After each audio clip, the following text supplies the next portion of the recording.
What's up, everyone? So today's not about the usual deep dive into the abyss of the Darknet markets. Instead, we're going to basically tear apart the FBI's supposed big win against the Blackcat ransomware crew. For the record, I'm not affiliated with either the FBI or the ransomware crew. Seeing all this happen, it's not as clear-cut as I think the feds would like us to think. I speak from experience here, as I too have had the DOJ make press releases about me, and not everything was factually accurate. So the feds want us to buy that they've dealt this knockout blow to this group. And here's the kicker. The group or gang actually flipped the script on them faster than you could say cybercrime. It's like a game to these guys, and the FBI's playing checkers while they're playing 3D chess. The shit's chess, it ain't checkers. As a former criminal, I was never for extortion, violence, or any type of fraud personally. But, that said, I'm not one to judge with, other bad actors. Make no mistake, you need the dark in order to have the light exist. I'm not saying that, Blackcat's a good thing. What I'm saying is if you're going to go after cyber criminals, do it right. And for years, I watched the FBI, DOJ, DEA, and DHS bring in press conferences about how brilliant and, ingenuitive they are in regards to bringing down Darknet marketplaces and Darknet vendors. When the truth, much of the time, was the total opposite. Like the AlphaBay admin having his real email address and the site headers for weeks, or not using encryption. If you want, detailed breakdown of specific OPSEC screw-ups that happen with that, you check out Darknet Demystified. I have a lot of that stuff there. When the Fed shut down Liberty Reserve, for example, in May of 2023, they were dismantling a system handling over 6 billion in transactions. They figured they'd put a big padlock on the cybercrime cash flow, but what did we see instead?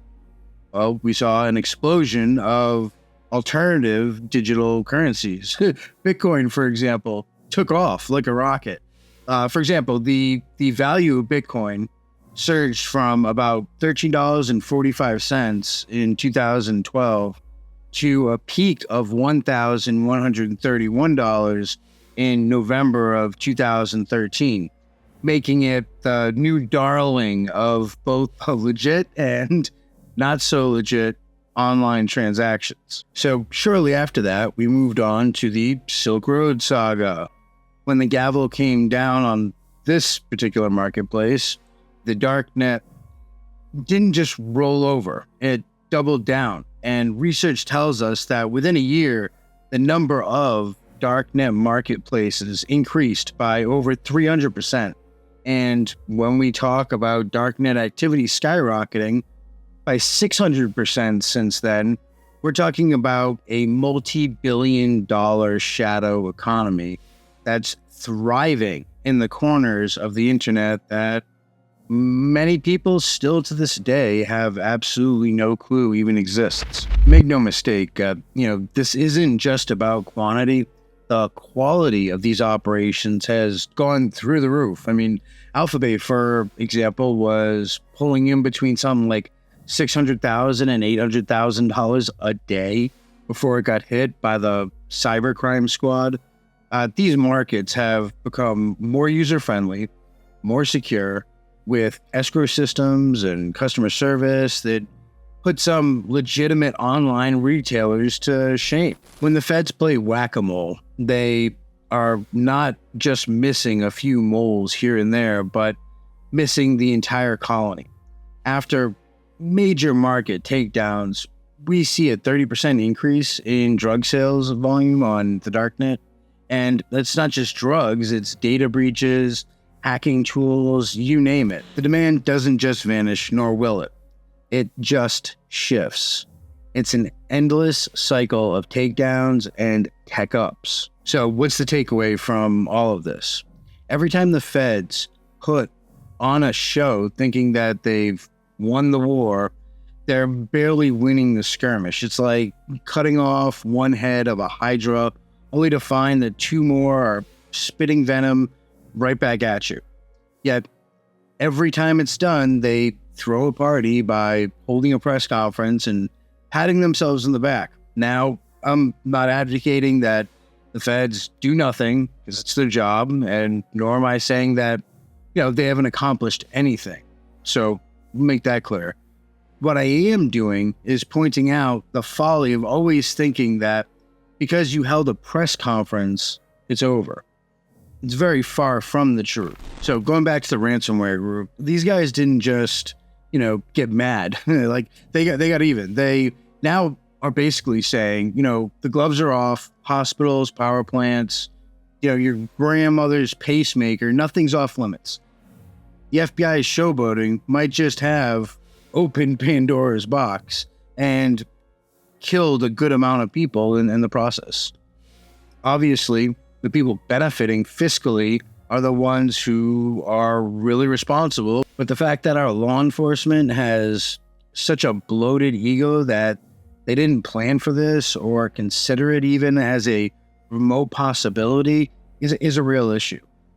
That illustrates the incompetence that exists at some of the federal law enforcement agencies. The FBI's big reveal was a misfire. They should have just kept it on the down low, gathered more information, and waited for the right moment. Instead, they wanted the spotlight, and now some of the most valuable assets, like hospitals and nuclear power plants, along with other hackable infrastructure, are now on the table as potential targets. When, prior to this, they weren't. The FBI's decision to broadcast, their takedown of the Blackcat ransom group was totally a tactical blunder to the highest order. They should have just heeded the ancient wisdom of Sun Tzu, who said all warfare is based on deception. And rather than trumpeting their success, even though I'm sure it felt good in the short while, the FBI ought to have moved silently, like the proverbial sparrow in the night, collecting valuable intel and positioning their pieces on a chessboard with patience and precision of a master strategist. They should have waited for an opportune moment to strike, not just a blow, but a crippling one from which recovery would be impossible. Instead, their premature declaration of victory has set a dangerous new game in motion. Sun Tzu once said, "If you know the enemy and you know yourself, you need not fear the result of 100 battles."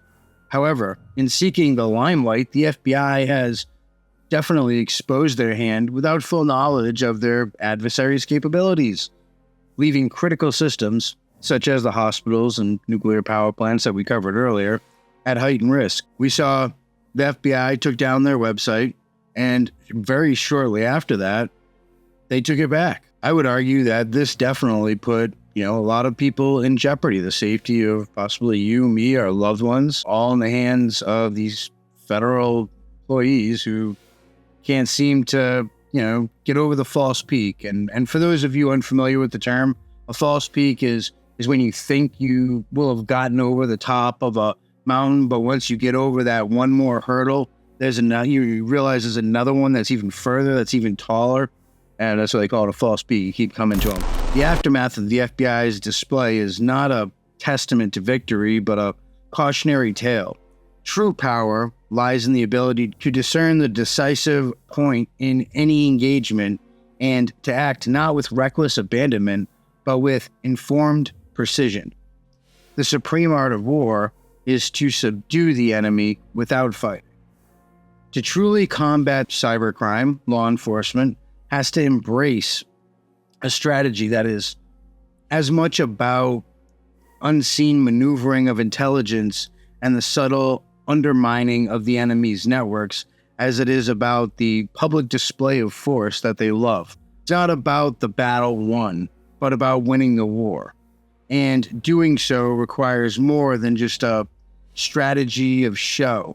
It demands a theater of operations where every act is calculated, every move is intelligence-driven, and every victory is decisive and absolute.